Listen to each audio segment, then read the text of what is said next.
to discuss the question paper that was conducted today, MHTech. Okay, and I am just zooming in so that all of you can have a view. You can zoom in your mobile also if you are not able to see. Okay, so first 4 questions are of the passages.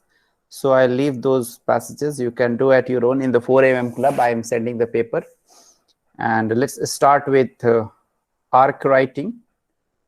Who coined the phrase arc writing?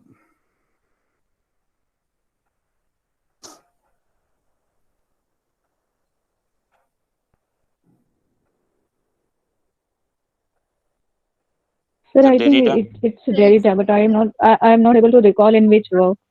Sir, it's Derrida. Sir,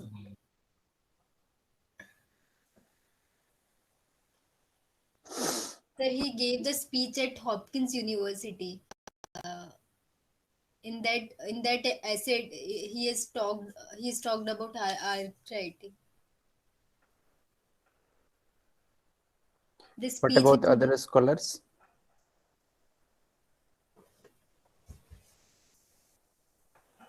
Sir, it's Derrida, sir.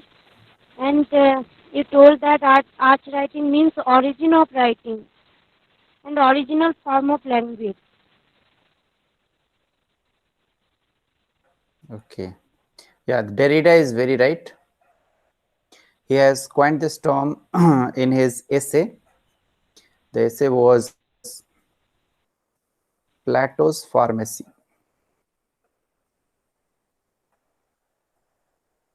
This was the name of the essay in which he has coined this term arch writing. So any one of you can explain what does it mean?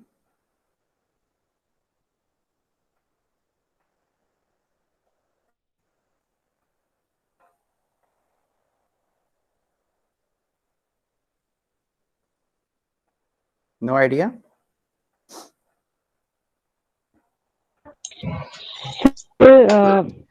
As I can remember, according to him, whatever language we use in our speech, it has already its origin in the past. We have to recollect that. Means it is not new. It has some primitives in the old times, you can say. So I only know this thing. Okay, so this term was coined by Jacques Derrida, who was a post-structuralist philosopher and propounder of deconstruction, as you know. So here in this term, he is talking about the reading and writing. Reading and writing.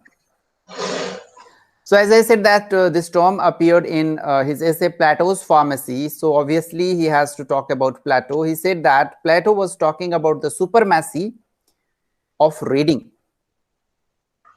Supremacy of reading over writing. And he said that when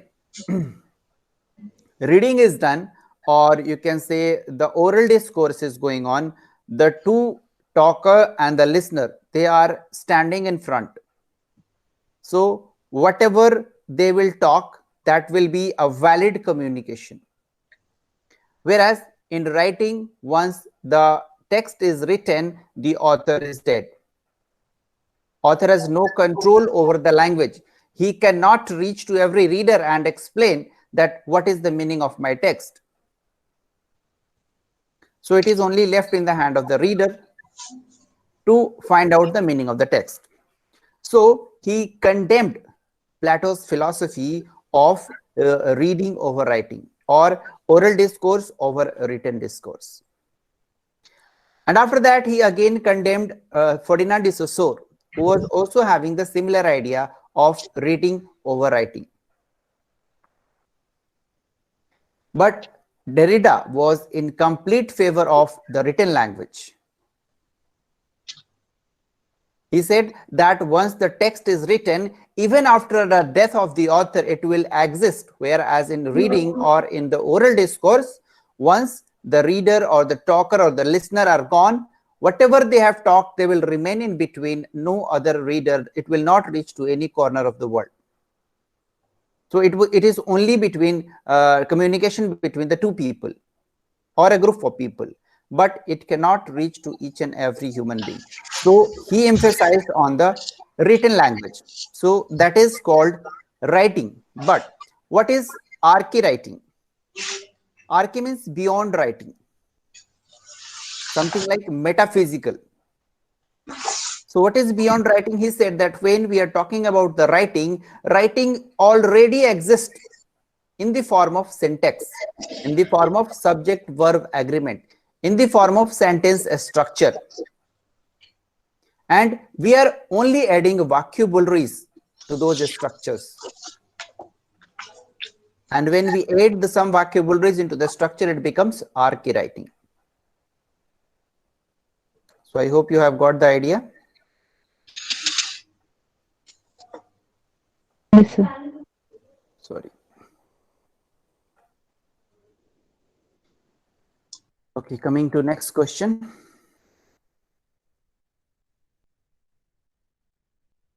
Look Back in Anger is authored by John Osborne. John Osborne. John Osborne. Very right. And what is the genre of this work? Kitchen sink drama. Kitchen sink drama. Very right. So he developed a different kind of drama called kitchen sink drama that talks about the family struggles. This novel was published in 1956, and it is also regarded as a realist novel. That means it talks about the real life situation of a family. And the protagonist is Jimmy Porter, who is having some entanglement with his upper middle class wife, Allison. So Jimmy Porter is from the lower class, and his wife, Allison, is from the middle upper class. So there was a class struggle that is between the upper class and the lower class. So that is being talked about here in this novel. So it's a very simple question from postmodern literature. So one more thing about this work is that there was a question asked in the examination that which is the novel where a squirrel bear game appears. So this is the work where Deer and a squirrel, uh, yes. yes, husband and Yes. wife they just pretend to be involved in a game, and Yeah, that was just a representation of their conflict.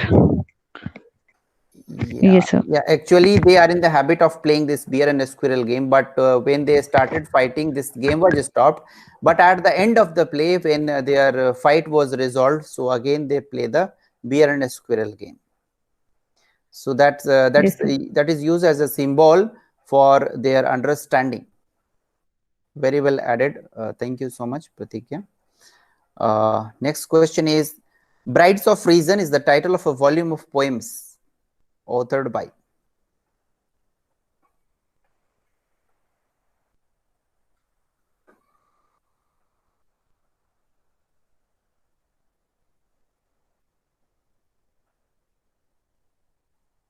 Anyone of you have heard about this? No, sir. Have you heard about movement poets? Yes, sir. Yes, sir. Who are the movement poets? Philip Larkin, Donald Davy.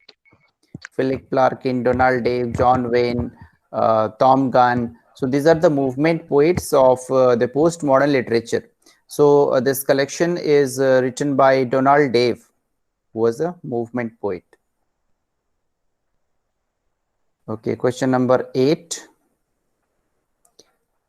Lead, Kindly Light. It's a famous poem in English written by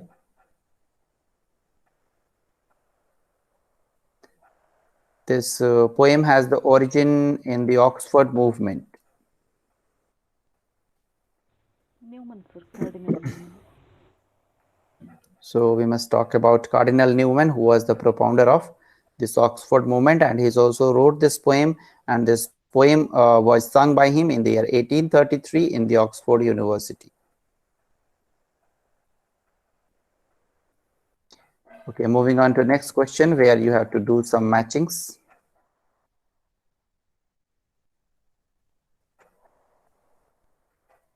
All these works we have discussed in detail, line by line. So I don't think any doubt should be there. No, sir. And it is Shalto by Robert Browning. The Blessed Damozel by D.Z. Rossetti. Tess by Okay. Thomas Hardy. Yes. The Lotus Eaters by Tennyson. Very nice. B. Yes, sir. Okay, moving on to next question. Question number 10. Number 10 is in a nasalized sound, the air stream.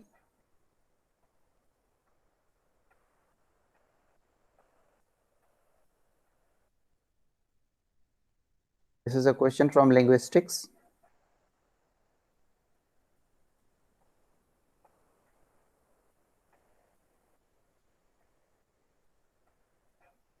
Sir, option A, nasal passage So, only.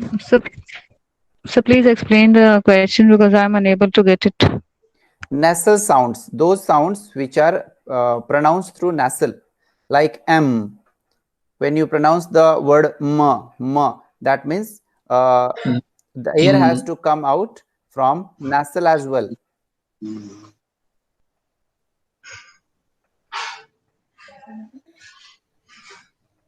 Yes.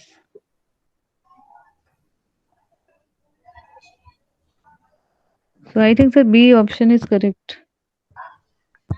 Yes, without mouth, that pronunciation cannot be complete. Ma. So nasal as well as mouth. The air is coming out from both the passages.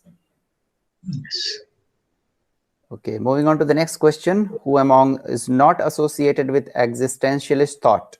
I think this we have just discussed in the last class when we were talking about modernism.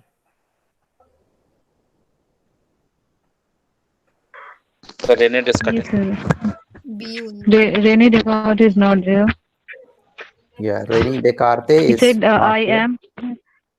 Yes, sir. He gave a theory I read when I was in bachelor's during pursuing philosophy subject, and he said, I exist, therefore I am.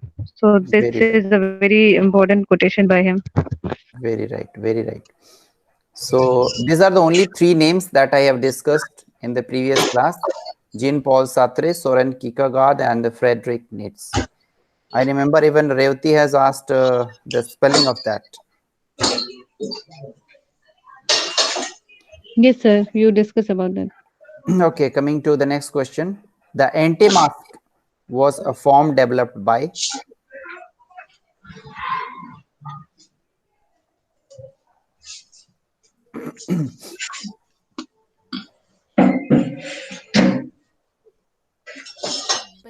What it was Ben Johnson, sir? He started writing masks. Ben Johnson, yes, sir. masks and anti-masks. Both are written by Ben Jonson only. The first anti-mask was written by him in the year 1609. And masks were later on converted into opera. So the people used to wear the mask and sing the song. They used to perform in the theater or sometimes in the hall of the kings and queens.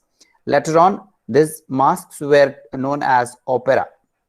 Whereas anti-masks were using fake masks.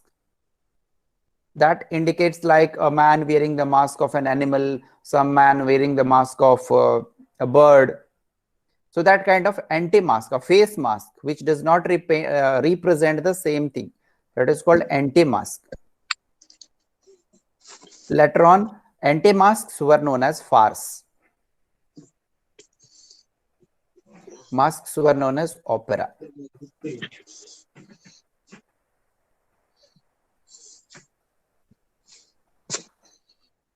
Okay, next question is the concept of epiphany is mentioned in relation to the works of Joyce, it is okay, sir, correct. James Joyce. James Joyce, yes, sir. a very simple question. What does it mean?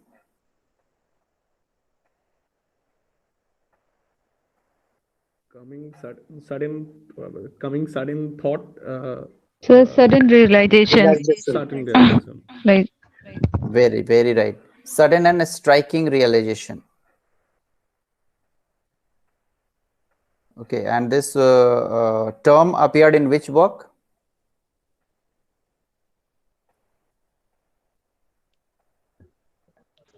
I think the portrait of a lady. His first work. His first work. Portrait of the artist as a young man. Yeah.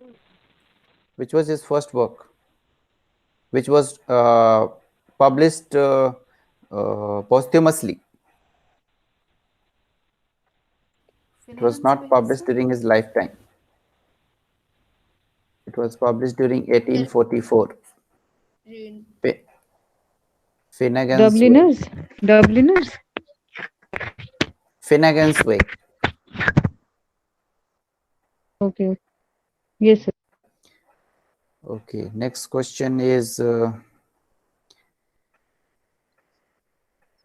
while writing about the works of H.G. Wells, Arnold Bennett, and John Galsworthy.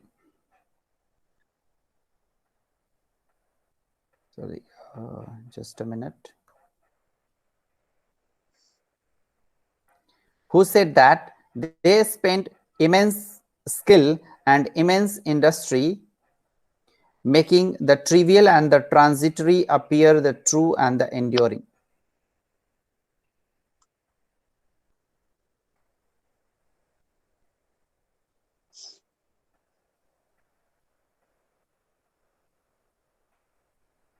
So is it Virginia Woolf?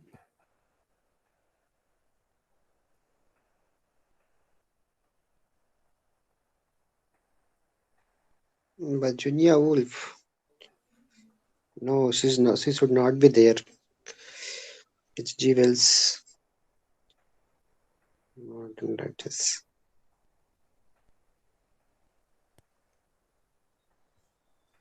Lawrence.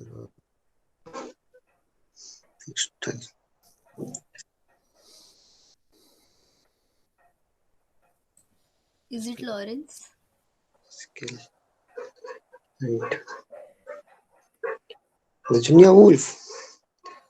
She wrote an essay called Modern Fiction. Yes. In this essay, she talked about the various authors, their works, and it's a kind of literary critic work by Virginia Woolf. Okay, next question is what is the real name of Pablo Neruda, who is an author from Chile? Is it Gabriel Garcia Marquez, Margaret Atwood, Patrick White, or Ricardo Alcier Neftali Reyes Bosalto?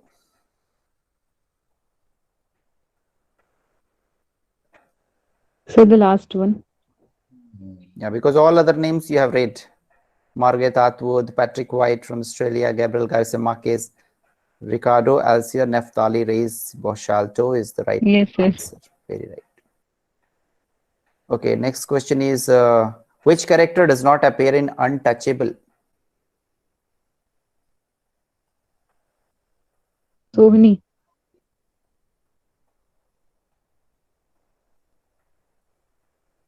Maya, I think Maya. Yes, Maya. Sir. Yes, Maya is right. Who has written this? The Untouchable? Mulkraj Anand. Mulkraj Anand. Mulkraj Mulkraj Anand. Anand. Okay, so Baka is the protagonist and he is the son of Lakha. Lakha, yes. Sony And is the sister of. he is having another brother whose name is Rakha, and his sister is Sohini. Okay, so Lakha is the father, Baka and Sohini are the son and daughter of Lakha. Okay, next question is again from the Indian literature, who is famous for his work on ancient scripture.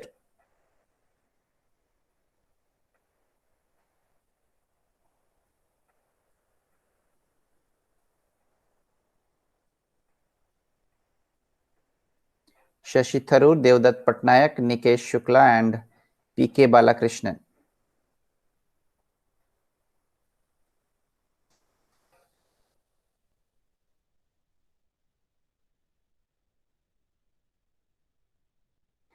I hope you must not be knowing. The right answer is Devdutt Patnaik. He is an Indian mythologist, and he is known for writing his legendary ancient folklores, fables, and parables. And he believes that the Vedic culture of India was developed because of Harappan civilization. The other authors like Nikesh Shukla is an Anglo-Indian British author who writes about racism, black race, and the white race. Then P.K. Balakrishnan is an Indian novelist from Kerala. He writes in Malayalam literature. And he has also been awarded some prize, Kerala Sahitya Akademi Award. And his very famous work is And Now Let Me Sleep. That's a novel based on Mahabharata. And for this novel, he has got a Kerala Sahitya Akademi Award. Okay, moving on to the next question. Tennessee Williams employed which technique in his play The Glass Menagerie?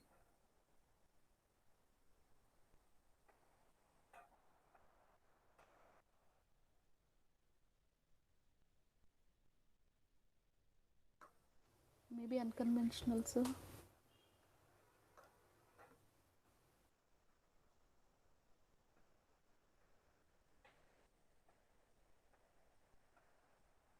Yes, sir, because the religious is not there, traditional is also not there, conventional is also not there. So the left option is that only. Very right. Unconventional technique means when he is using those elements or technique which are not generally used in a play. So what are the unconventional things he is using? He is using like impressionistic lighting. When in the theater the play is going on, he is trying to create some impression in the mind of the audience by putting extra light. It is just like when you go to some jewelry shop, those shops are having extra impressionistic lighting just to attract the customer. So that type of impressionistic lighting he has used. He has told many of the stories in the flashback. The design of the set are very much attractive, which is not there in the conventional settings of the play. So these are the unconventional methods used by Tennessee Williams in this play. Okay, now moving on to the next question. Yes, please. Sir, what is the difference between conventional and traditional then? Conventional means the setting which is used by all the plays. Like we can take any play from the British literature and we can say that its setting is conventional. That means what is unconventional? If you understand unconventional, you will automatically know conventional. Unconventional, I said that unconventional techniques are used to attract the audience, like extra lighting, more focus on the stage. The setting of the stage is made in such a way that the audience will get attracted towards that play. The story will be more in the flashback rather than showing the present situation. So these are the unconventional techniques. So opposite of this is conventional. Okay, moving on to the next question, the audiolingual method of language teaching. We have discussed this question in the previous Andhra Pradesh set also. Okay. Behaviorist theory. Behaviorist theory, very right. Audiolingual method is also known as ARMY method or new key method or army method. So you know, in army they just make their soldiers to remember everything, the commands, the sentences. So this audiolingual method means remembering the complete sentence without understanding the vocabulary, without understanding the grammar, the syntax, the articles. Nothing is required to understand. Just by heart the entire sentence. And that will be in your behavior. When you reinforce the same thing again and again and again, it will become into your habits. It will form your behavior. So that is the reason it is known as behaviorist theory.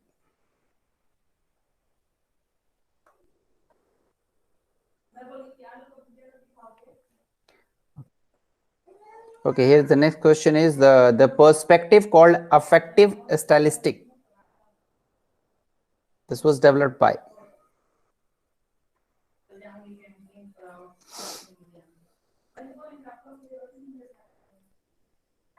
Stanley Fish.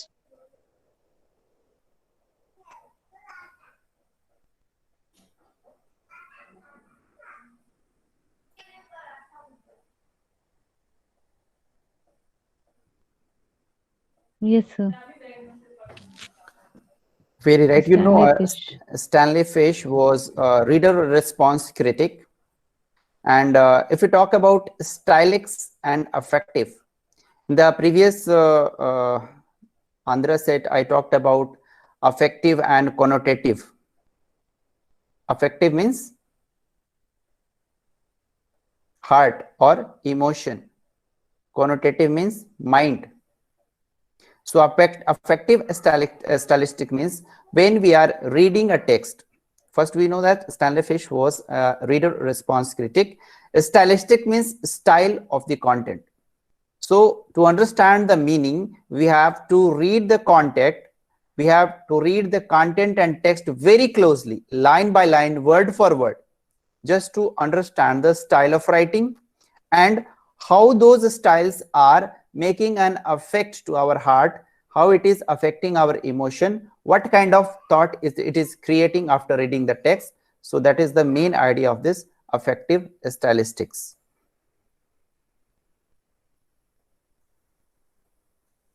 Okay, let's move on to the Excuse me, next. sir. I want to ask a question. Yeah, sure. Sir, is there any connection between this affective stylistics and affective fallacy? No, Like, fallacy is a type was of, that idea? yeah, Beardsley, Monroe Yes. Beardsley. Yes, That sir. is, Yes, sir. I just want to ask that. I just want to ask that that idea was taken by this theory, or that was something else, like totally, like for the criticism of this theory, Beardsley gave that term affective fallacy, or he just gave on his own. he gave his idea at his own.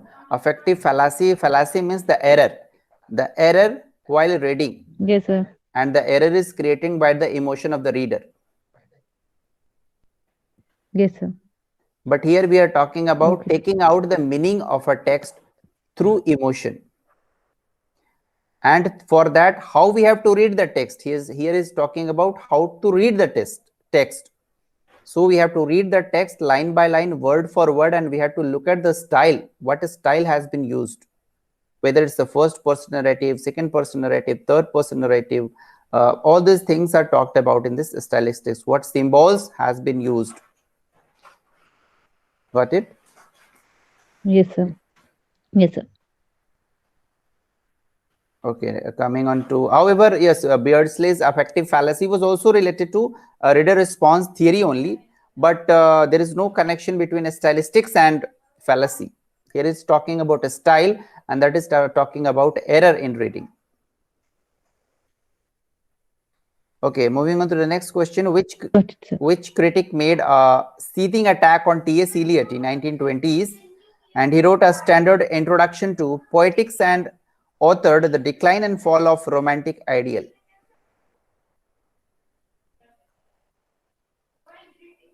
One keyword is very important here. Romantic. Sir, F.L. Lucas. F.L. Lucas.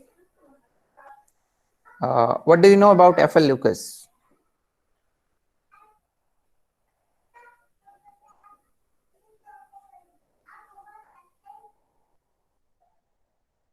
Anyone knows anything about F.L. Lucas? When I was talking about romantic period, the first class of the romantic period, there I have discussed this term, F.L. Lucas.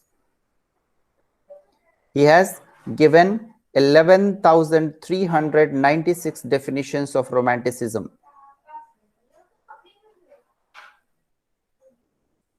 Yes, sir.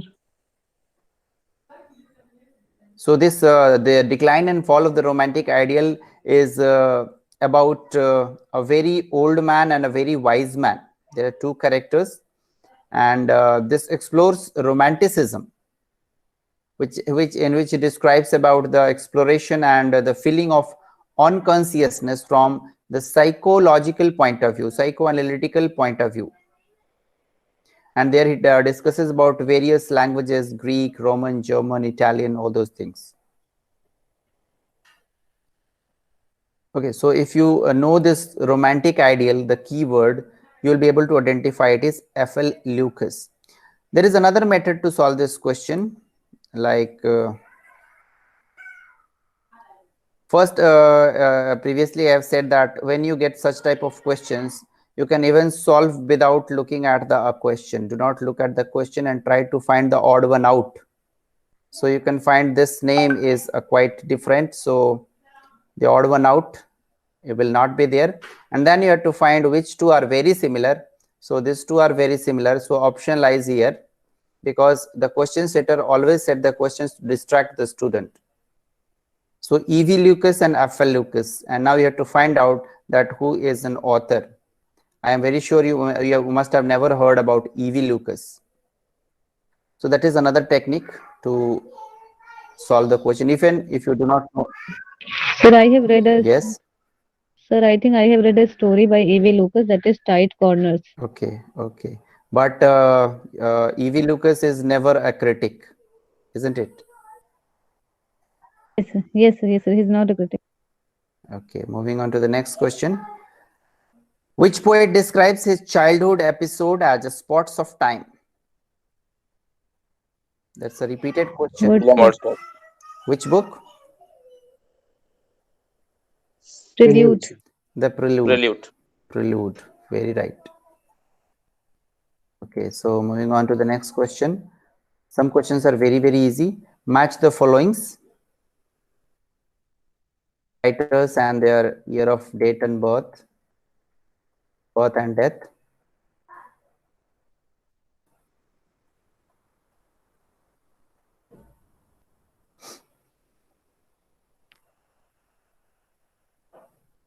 Sir, I am sure only about John Keats, 1795, 1821. 21. Yes, I also know only that.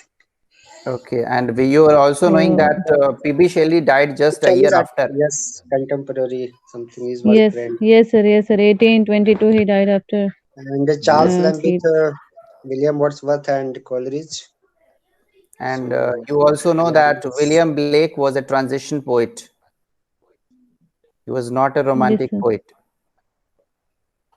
Okay.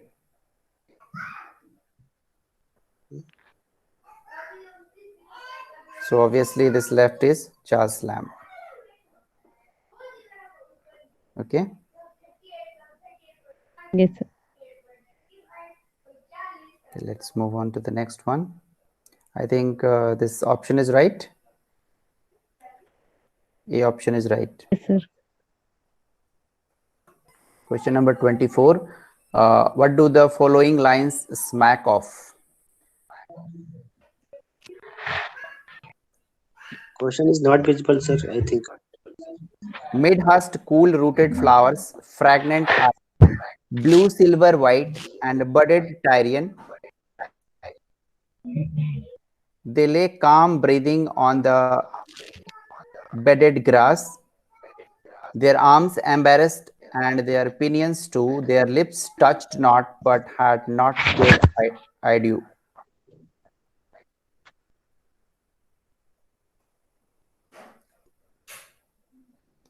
You can zoom the question in your mobile also.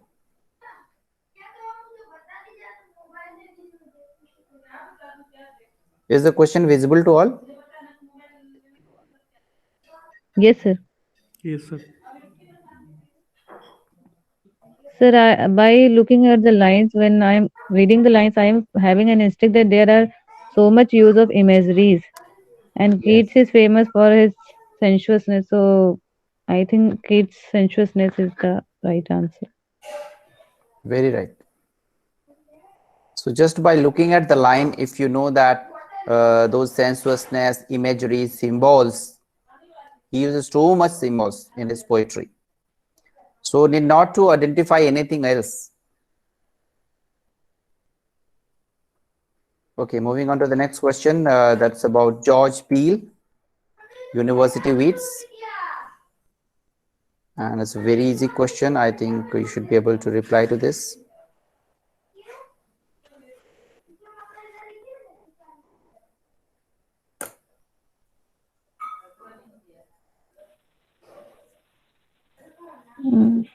I think the fourth option. Sir, option D.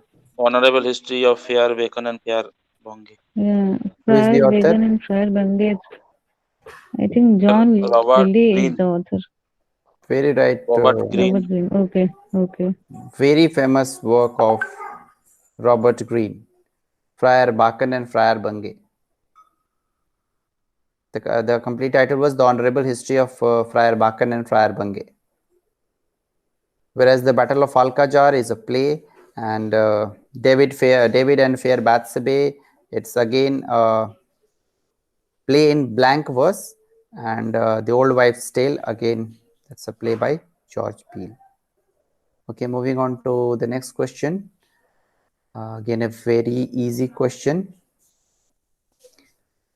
Rasselas 1759 by Samuel Johnson. This is the only. Prince of Abyssinia. Prince of Abyssinia. This is the only work. What is the genre of this work? Novel? No, not novel. Play by Samuel Tragedy. Johnson. Tragedy, I think it is a tragedy. Yes, this is the only play and tragedy by Samuel Johnson, Rasselas, Prince of Abyssinia. Okay, moving on to the next question. Again, line has been taken. O love, how strangely sweet are thy weak passion, that love and joy should meet in self-same fashion.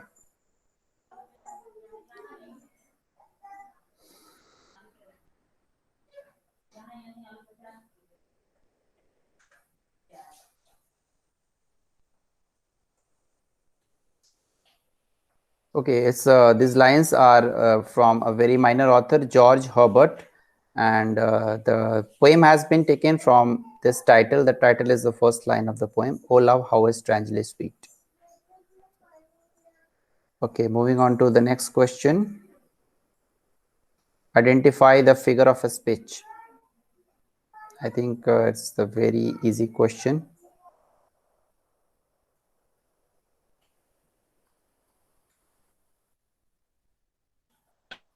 Transfer epithet is there. Restless night, because restless is used for human beings. And here it means that the people, the human beings are restless, not the knights. So here, transfer epithet, as we were discussing about this term. Exactly. In the previous class, we have discussed this. Transferred epithet is the right answer. Question number 29. Which of the following writers is not a Victorian writer? Again, a very easy question.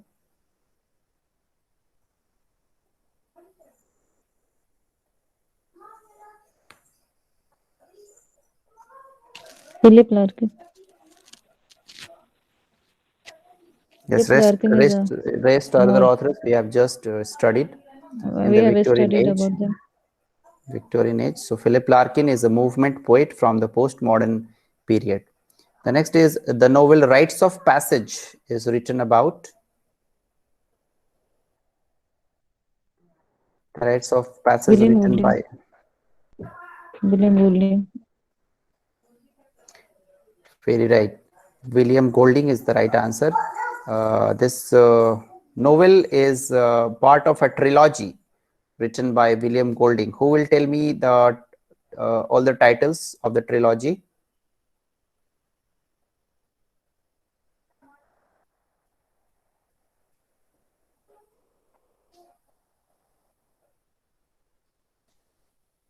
to the ends of earth. This is the name of the trilogy.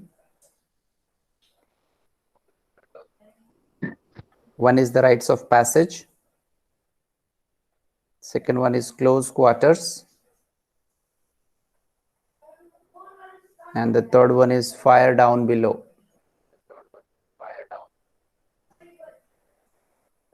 So next time they may ask that which among the following is not a trilogy, like that type of questions. So you must know this. Okay, moving on to the next question. Which of the following novel is the subtitle A Novel Without a Hero? Vanity Fair. Vanity Fair here. Very right. And why it is known as Without a Hero? Just a few days back we have discussed.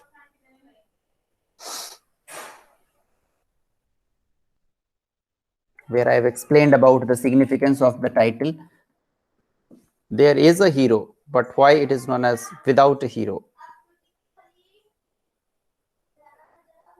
Because the main protagonist, who is Bertha Mason, she's not possessing the qualities of a hero. Like, she's not a very good person by heart. The valor is missing, and she is like a creepy type of person.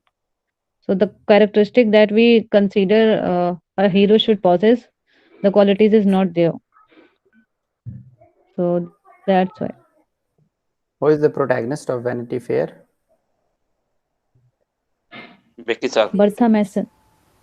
Sorry, sir. Exactly. Do Becky not Sharp. mix two Becky things Sharp. together. Yes, sir. Yes, sir. Yes. Sorry, Becky sorry, Sharp. sorry. Yes, Becky Sharp sir. does not. Becky Sharp is having the quality of vanity. That should not be the quality of a hero. He does not carry. He does not possess any quality of a hero. So that is the main reason why is known as this novel is known as A Novel Without a Hero. Okay, again question number 32. Yes, sir. Ulysses, sir. That's my favorite line. Last line, I think. To strive to say, yes, sir. To strive, to seek, to find, and not to yield. So Ulysses by Alfred Tennyson. Okay, next is who introduced the dramatic theory? Alienation effect. Dramatic theory of alienation effect. So, Bertolt Brecht. Bertolt Brecht. What is the name, I think? Am I audible? Yes, yes. Okay, sir. Now you are audible. Before that, yes, we could not Okay. listen to you. Yes, what about other scholars? The options, sir. Sir, it's Bertolt only Brecht. Mother Very Courage right. of the Children. But first of all, I'll tell you about the Bertolt Brecht and what is alienation effect. Anyone will explain what do you understand by alienation effect?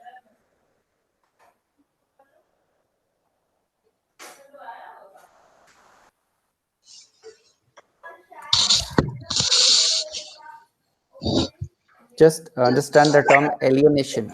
Alienation means feeling like an alien. So representing the known things, very familiar things in an unfamiliar way in the theater. So he was a dramatist and he developed this theory of alienation to represent the unfamiliar, familiar things into an unfamiliar way. This is also known as distancing effect or V effect. It is also known as V effect or distancing effect. So the So sometimes, form of yes, please. the full is very interesting. Full form of this letter change actually very much. Like, he has been award. We not telling able to pronounce the exact word for alienation. I think that was in V effect. Okay. Yeah. V effect is something like Vermandig's effect, something like that. I also am not able to recall. but it is known as V effect. Yes, sir. Yes, sir. Yes. Yes, So sir. Yes, sir. Bertolt Brecht was a German playwright. So this word V effect, V is a German word. Verfremdungseffekt. Okay. Yes, sir. Exactly.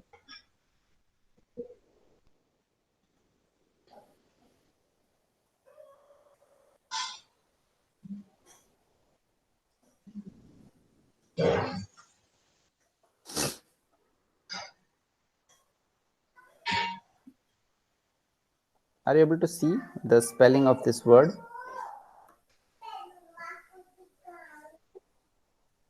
Yes, sir. The same word was, I was talking about the same word. Okay, so this is the reason why it is known as V effect. Okay, moving on to the next question. While commenting to Theodore Francis Poe's literary works, who said these lines that it does not seem likely that it will ever again be possible for a distinguished mind to be framed as Mr. Powys has been on the rhythms sanctioned by nature and time of rural culture.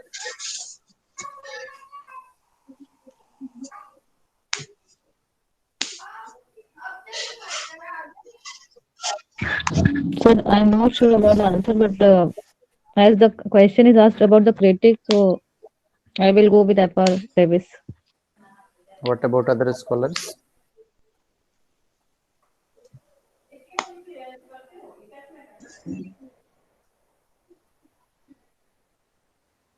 F.R. Lewis, known critic. F.R. Lewis is right.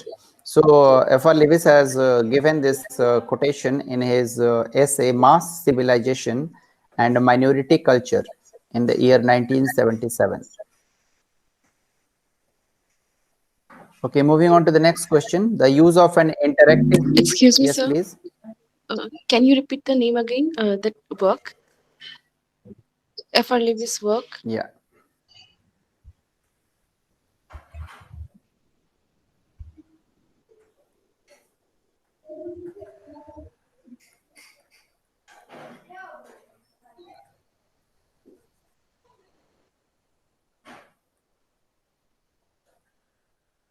Is it visible?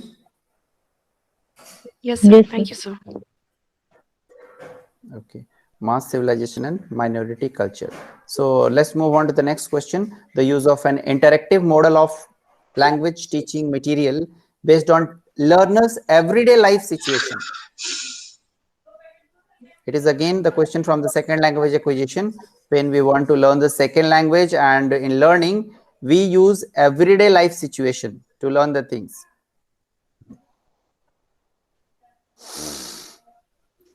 See, sir, the communicative language approach. Communicative approach. Very right. So when we were talking about Andhra Pradesh state, there also we talked about this approach, communicative approach. Let's talk about the language of everyday situation, everyday life, and it functions as a aspect of language. And through this aspect, we can learn the second language in the very less time, because the structure, the grammar that is being used for learning this technique already taken from our own mother language structure.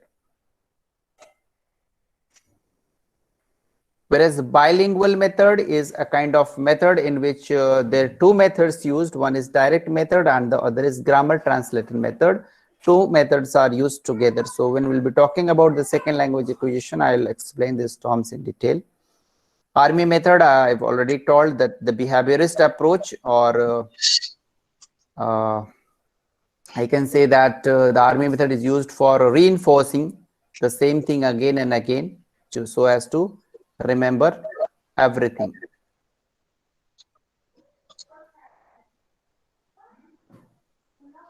Okay, now I'll move on to the next question. Nadine Gordimer won the Nobel Prize in which year? The options are 91, 92, 93, 94.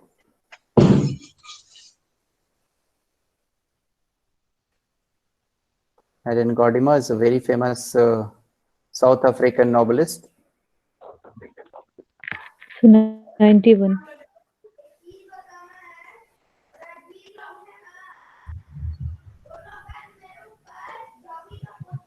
Very right. 1991. In 1991, she got the Nobel Prize in Literature. And can anyone of you tell me some of the important works of Nadine Gordimer?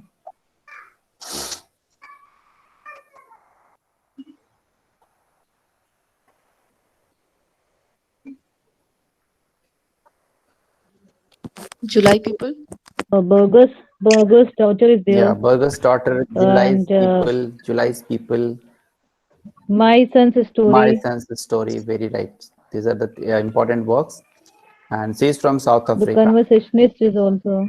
The Yeah. Conversationist is also Yes. very important book I Yes. have. Very right. Okay, moving on to the next question. Which of the following book is not written by Taslima Nasreen? So now this Taslima Nasreen is also entered in the syllabus, making the syllabus more wider.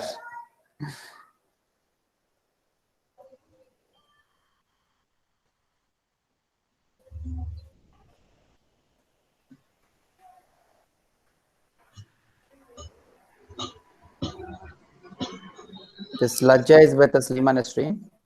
Sharam is also by Taslima Nasreen. French Lover is also by Taslima Nasreen. Whereas this Bakul Katha is folktale written by Asha Purna Devi. Sir, first I chosen the option of Bakul Katha only.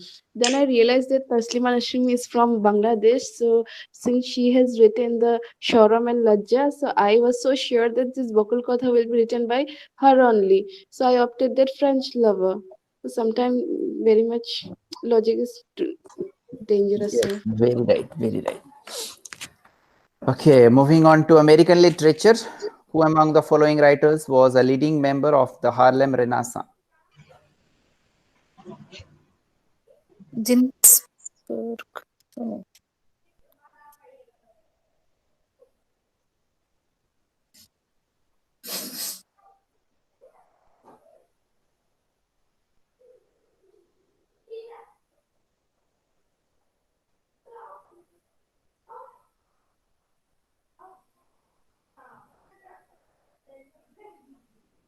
So I think Allen Ginsberg is there. Because Longfellow is not there. Longfellow is involved in some else. Point.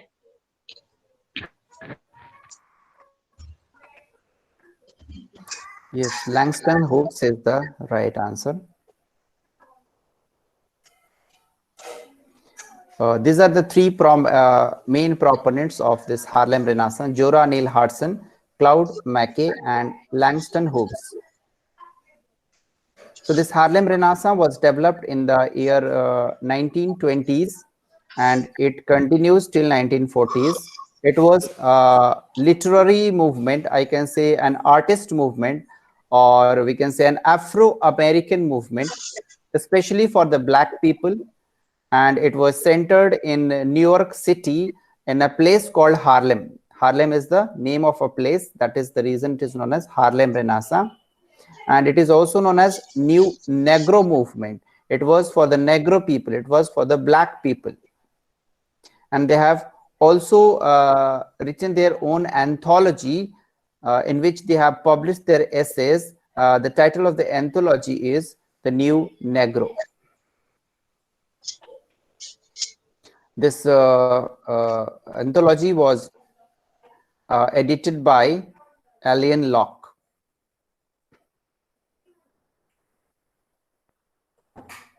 Okay, so I think this much of information is enough. Moving on to the next question. Nataraj in the Man-Eater of Malgudi.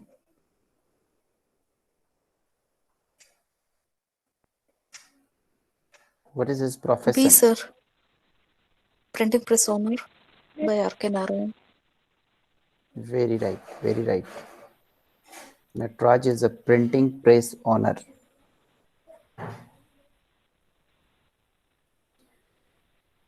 Okay, moving on to the next question. Okay, that's about a dictionary. When I was talking about Samuel Johnson, I have talked about all types of dictionaries, and I hope you will be able to find out the right answer. Who among the following did not publish a dictionary of the English language? Sorry. Robert Cowdray, William Tyndall, Nathaniel Bailey, and Samuel Johnson. Tyndall, sir, related to So Bible. William He Tyndall did is famous for Bible Bible translation. Very right. Tyndall is So very he is famous not there. for writing Bible, which was published in the year 1835. And Tyndall was translating Bible, that is the New Testament. And for translating, he was executed, he was killed. And the same Bible was taken by Miles Coverdale, which is known as Coverdale Bible. The same Bible of Tyndale was also taken by King James, and he converted that Bible into King James Bible in the year 1611. In the King James Bible, 70% of the content were theft by 47 scholars who were deployed by King James to make that Bible. So 70% were content were just copied from William Tyndale's Bible. Whereas the Coverdale Bible was added the Old Testament as well as the New Testaments. Okay, coming to Answer Coverdale 1535. yes, 1535 is Miles Coverdale Bible. Coming to Robert Cowdray, what dictionary he has written? The Table first alphabetical, sir. Yes, very right. The first dictionary ever existed in English language, that is the Table Alphabetical, that was written by Robert Cowdray. In which year the first dictionary was published? First dictionary. So this Table Alphabetical was the first single language English dictionary published in the year 1604. Then Yes, Samuel sir. Johnson, you know, his dictionary was published in the year 1755. And before that, another dictionary by Nathaniel Bailey was published. The title was An Universal Etymological English Dictionary. That was talking about etymology of every word. So it was not basically providing the word meaning, but it was providing the word meaning through the etymology. That means whether this word has been taken from French language, Italian language, Latin language. So every etymology was described in that language. And this dictionary is only famous for that etymology. This was published in the year 1721. You can note down the title: An Universal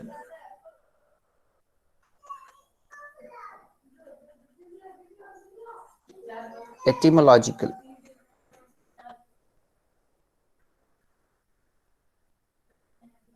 English Dictionary.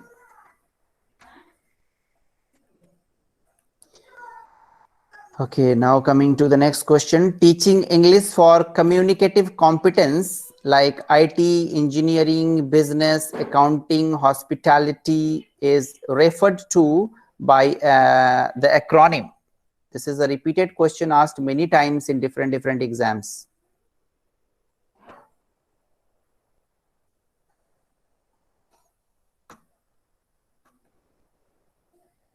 Is it ESP, sir? Yes, those who are solving the 4 AM paper, this question was there in that paper. What is the full form of ESP? English for special purpose. Yeah, almost right. Sure. English for No, a specific purpose. English for specific purpose. Very right. Okay, moving on to the next question. The Rest of the Earth by Franz Fanon. It includes an introduction by Sartre, sir. Excuse me, sir. Yes, please. Sir, for 41, can you, for question number 41, sir, can you please tell me the full form of all the other three options, EAP, EGP, and EFP? Because in the examination, it becomes confusing for us. These three are not related to our field, our stream. So you just need to remember English for a specific purposes. Okay, sir. Okay, sir. This Thank you. question has been asked many times.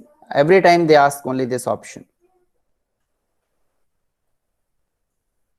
Yes, sir. The English for a specific purpose. Okay, coming on to question number 42. Who wrote the introduction of Franz Fanon and the Rest of the Earth? Yes, sir. Sartre. Yeah, Jean-Paul Sartre. Very right. Moving on to the next question, number 43. Who called Spencer as poet's poet? Very easy question. Brighton, I think so. Charles Lamb, Lamb. okay.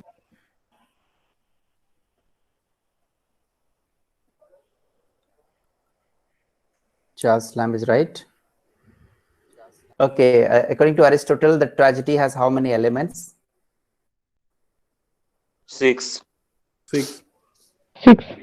Plot, character, thought, diction, spectator. I'm Plot. unable to recall one. Stage, Correct. I think. Spectacle, mellows. Yeah, the chronological order is very important. Plot, character, thought, diction, music, and a spectacle. Music, spectacle. Yeah. So these are the three elements of tragedy that he gave. Okay, moving on to the next question. Identify the character about whom Charles Lamb characterizes her manner as innocence resembling boldness, and William Hazlitt found in the character that forced and practiced presence of mind. So these two essayists has given their comment about one particular character, Charles Lamb as well as William Hazlitt. Whether it's Miranda, Isabella, Victoria Corombona, or Duchess in the Duchess of Malfi.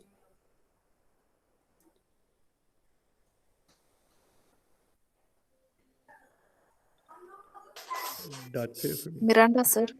Mm.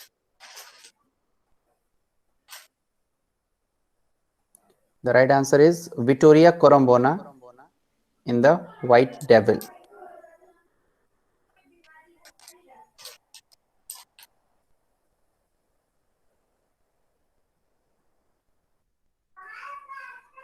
Okay, next question is, which one of the following characteristics cannot be attributed to Charles Lamb's essays?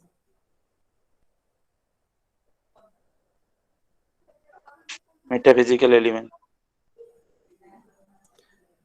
Metaphysical element. Yes, sir. Very right. Metaphysical element is not there. Very right. Okay, this question again to metaphysical poets.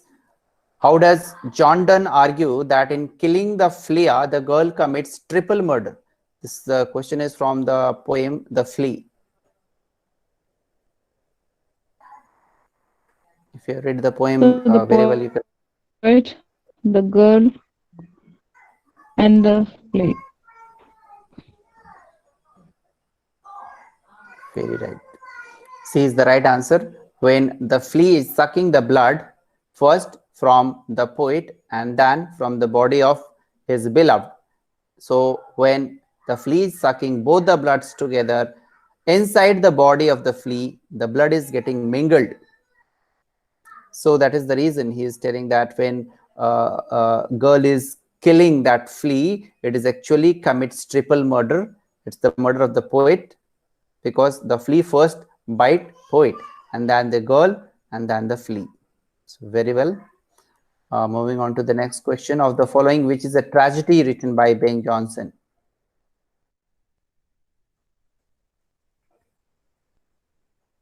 Sejanus. Right. Sejanus, his fall, and Catiline, his tragedy. Catiline, his conspiracy, sorry. Sejanus, his fall, and Catiline, his conspiracy. These are the two very famous tragedies by Sejanus. Edmund Spencer's Stafford calendar was dedicated to whom? Philip Sidney. Very simple question. Who has made self-declaration about the microcosmic depiction as the little bit 2 inches wide of ivory on which I work?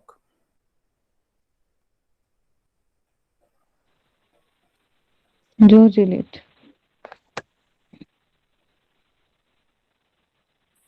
Conrad, I think, sir. Conrad. The little bit 2 inches wide of ivory on which I walk. Yeah, maybe Conrad's. Heart of the Uh, darkness. So why There are- did Of he say so? darkness. Ivory, Pardon? ivory. So why did Conrad say so?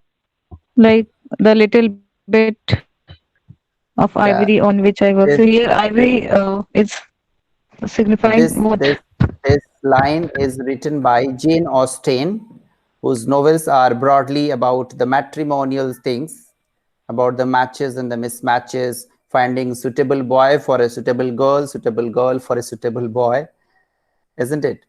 So when she was writing an essay, she wrote herself that a little bit of ivory 2 inches wide on which I work with a brush so fine as to produce little effect after much labor. So it's a kind of feministic thought that she is telling that she is not that much capable of producing the work, being a female writer, even though she is trying to produce a bit of important things, important works. And then she says that it will assure enough this contents or my novels will be able to fascinate the readers of the coming generations. Okay, so Jane Austen is the right answer. Moving on to the next question, number 51, who is called as the Wasp of Twickenham.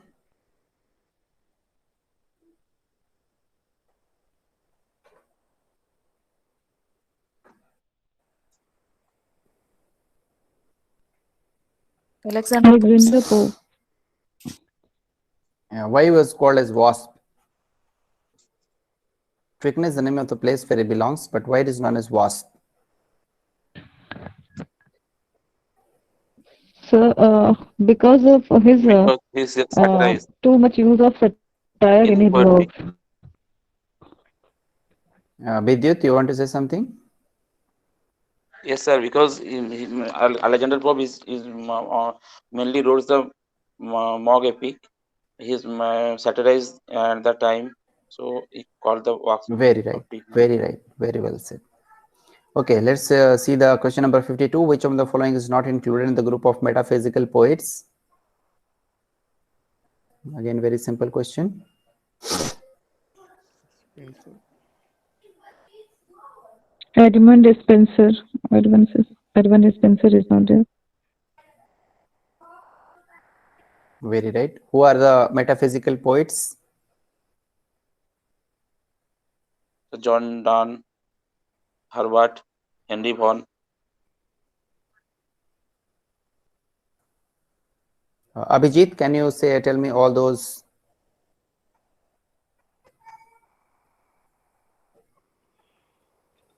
Sir John Donne, Henry Vaughan,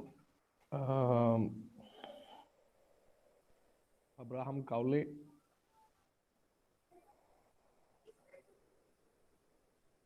The quotes I have written here, you can find out the full name.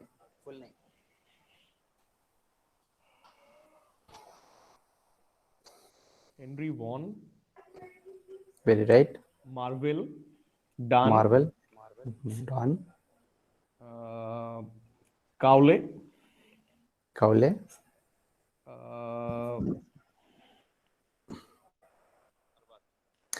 Herbert. Very right. Herbert. Richard Crashaw. Crashaw. Richard Crashaw. Very right.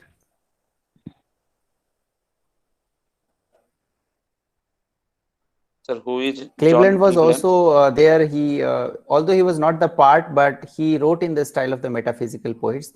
That is the reason he is regarded as. Otherwise, he is not there in that group. But he was a contemporary poet and he was writing in the styles of the metaphysics. Okay, coming to the next question. Okay. Which of the following statement is not true?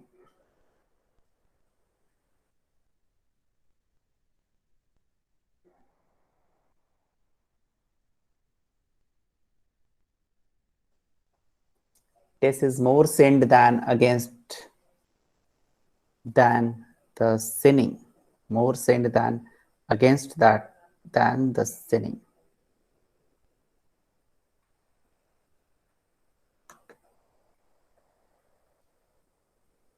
So this is not true. Tess is more sin than.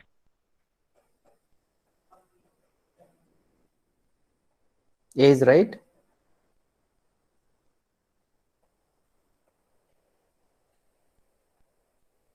D, sir. Not true.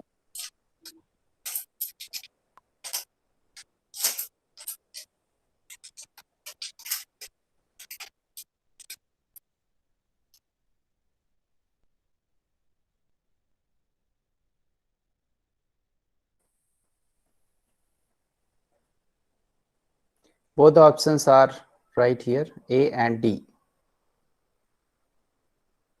So let's see what the right answer they are giving in the answer key. Therasis is definitely a pastoral elegy. So obviously it's not true. And Tess, what is the subtitle of the test? Faithful women.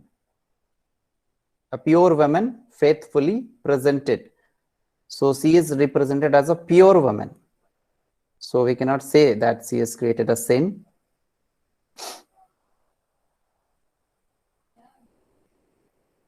Okay.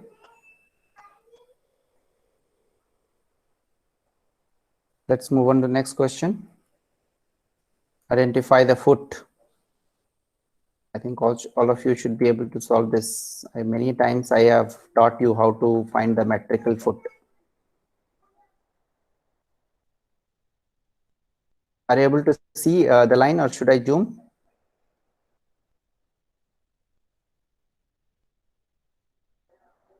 Visible, sir. Sir, it is Anapest. Yes, Anapest. What about other scholars?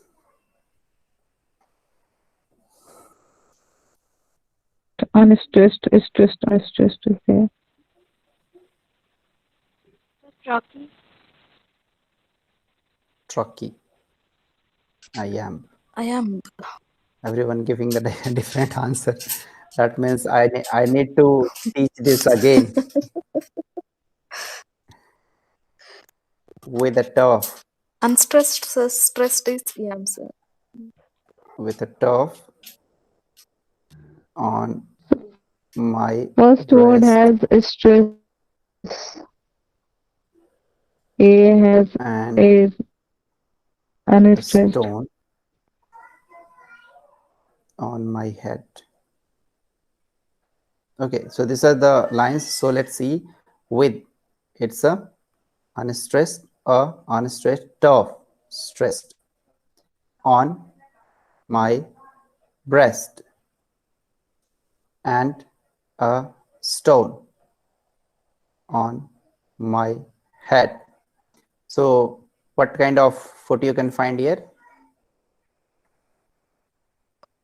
Sir, I think Anapest. Anapest. Okay, so who has given the right answer? Someone has said Anapest. Somebody said Anapest. Sir, Vidyut. Okay, that's great. That's great. Yes, sir, yes. Big Is it Yes, Sumana? So when you get such Okay, type okay, of sir. questions, first you need to find out how many syllables are there and what is the accent or unaccent pattern that is following. Okay, moving on to the last question of this page. Which type of theme does L.P. Hartley, the go-between deals with? I'm very sure none of you have gone through this. It's a kind of new work. L.P. Hartley has written the go-between deal, and it talks about the setting of the Victorian age. This was a postmodern work published in the year 1953, and the setting is in the late Victorian 1901. The setting of this novel is in the year 1901. However, in none of the option Victorian is given. So I hope this mark will be given to everyone because all the options itself are wrong. Question number 56. Which of the following novel of Charles Dickens has the autobiographical elements? Very simple question. David Copperfield. David Copperfield. Very right. Phonology means? Copperfield, yes, sir. Pattern of sound. Phone itself means sound. Sound, Very sound, right. yes. Who wrote the novel The Plague? Albert Camus. Albert Camus. That's right. Albert Camus. Camus. Who wrote the play Rhinoceros?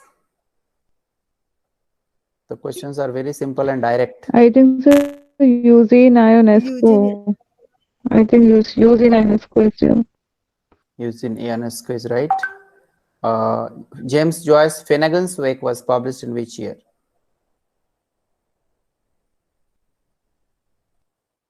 So 1939. 1939 is the right answer. Charles Morgan is the author of which work? So some works are given. Charles Morgan is a very minor author. So in between you can find some questions like this are given. So I'll give you the right answer is The Fountain. Fountain is written by Charles Morgan. Orlando is written by Virginia Woolf. Orlando, a biography, which is a novel by Virginia Woolf, published in the year 1928. Then The Corn and the Spring Queen. This is written by some Afro-African Naomi. I'm not able to recall the name. And Cathedral is a short story. Again, I'm not able to recall the name, but the right answer is The Fountain. Okay, let's move on to the next question. Which among the following is not an autobiographical writing by Taslima Nasreen? The second question from Taslima Nasreen.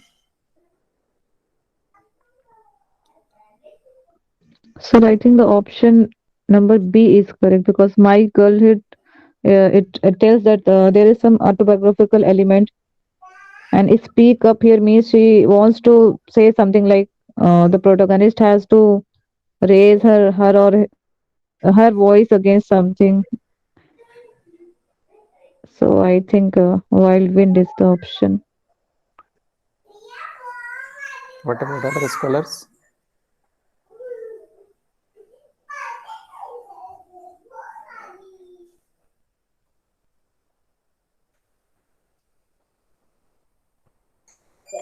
Lajja, sir, maybe?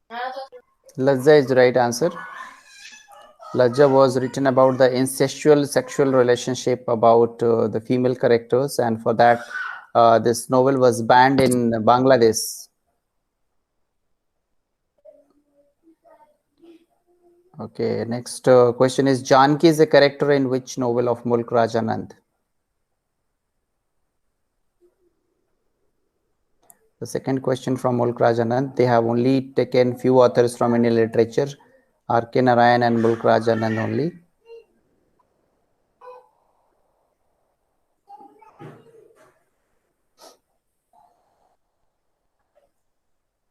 All are the novels by Mulk Raj Anand only.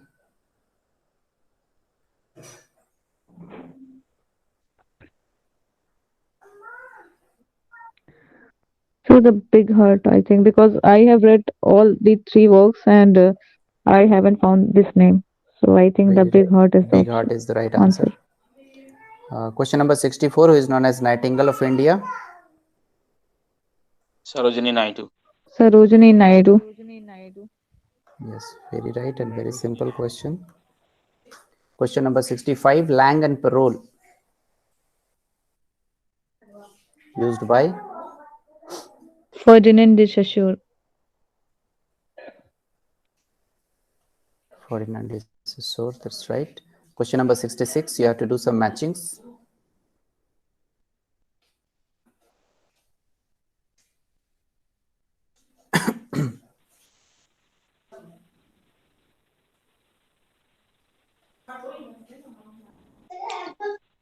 Derrida deconstruction, Derrida deconstruction, sir. Sir, structuralism. Saussure Homi structuralism. Baba hybridity. Said Orientalism.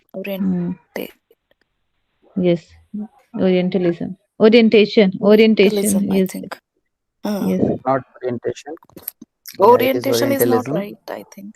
1978 Yes, sir. work, Orientalism. So C is the right answer. Moving on to the next question, number 67. Who coined the term womanist? It is actually woman. Alice Walker. Womanism. Alice Walker. Yes. Very Humanism, right. yes. Alice Walker is the right answer. The next question is question number 68. The artist is once more in rudiments and introvert, not for the removed from neurosis. So it's a neurosis word itself says that the writer must be some psychoanalyst.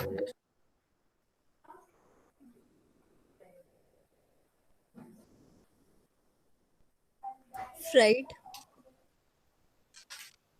Freud is the right answer. Moving on to the next question. There is a special providence in the fall of a sparrow. This question was also there in the 4am club paper. Okay, so let's see. Whom did John Keats regarded as the prime example of negative capability?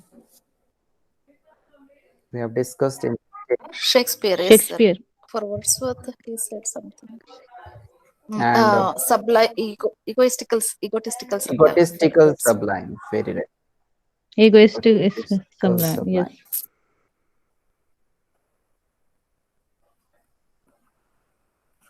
And he said that William Wordsworth does not carry this negative capability at all. Okay, what is Hellenism? That's from Matthew Arnold. Hellenism and Hebraism. Love Yes, for sir. Greek art, Greek. literature, and culture, Love for as Greek we art, see in the literature. works of Keats. Ode on Keats. Aggression. Yes. Right.